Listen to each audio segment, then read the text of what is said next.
everyone, today we're going to make my favorite acai topping, granola. Thank you for watching and please subscribe. Okay, so first you need to mix in all of your wet ingredients, which are 1 cup of maple syrup, 50 grams of dark brown sugar, half a cup of coconut oil, half a cup of olive oil, 1/4 a cup of honey, and 1 teaspoon of salt. Even though salt is not a wet ingredient, it's considered a dry ingredient, we still wanted to put it as a wet ingredient so it would get all incorporated.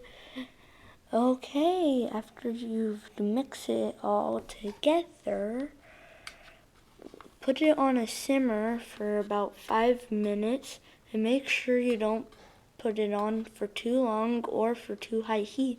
Otherwise, the sugars might get burned. Please have an adult help you with this process.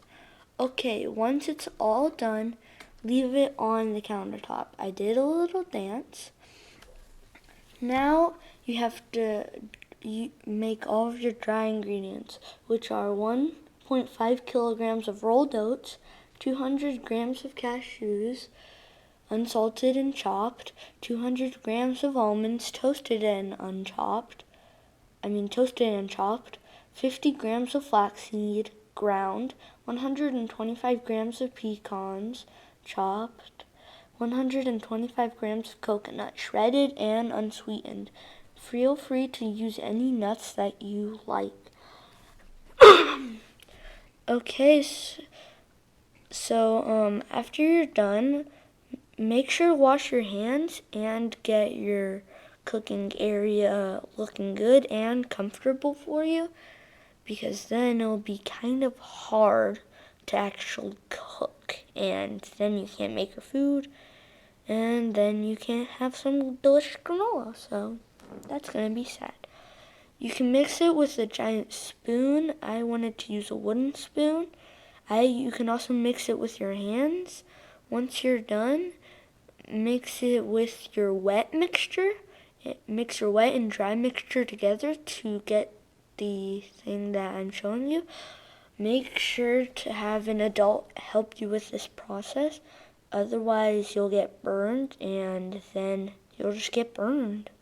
And then you might have to get to the hospital. Who knows? And then you have to flatten it out, put it on some sheet pans or cookie pans, whatever you like to call it, and make sure to flatten it all out. Otherwise, there's going to be a clump here, a clump there. It's going to cook unevenly. Then pat it down with a placemat or a silicone placemat on top of it, and then just rinse and repeat the entire process. I just poured it all out on this one so it could be easier. If it falls out, it's okay. You might need to take a little bit of your granola out though, because if it's not out, if you add too much, then you'll just have too much, and then you'll have way too many that you need. Sure, it might last you longer, but still, it's too much. I had to use my wrists for that, as you saw, because you want it to be super duper flat and super duper flattened, or just smushed together. Then you have to put it in the oven, which should be preheated to 275 degrees Fahrenheit. Then you can take it out of the oven after 40 to 50 minutes or until golden brown. I dropped it, it's okay. I just had a little bit of fun in the kitchen right now. It's just awesome. So once it's cooled, take a metal spatula or a flippy thingy, and then scoop up some granola and eat it for yourself. Bye-bye.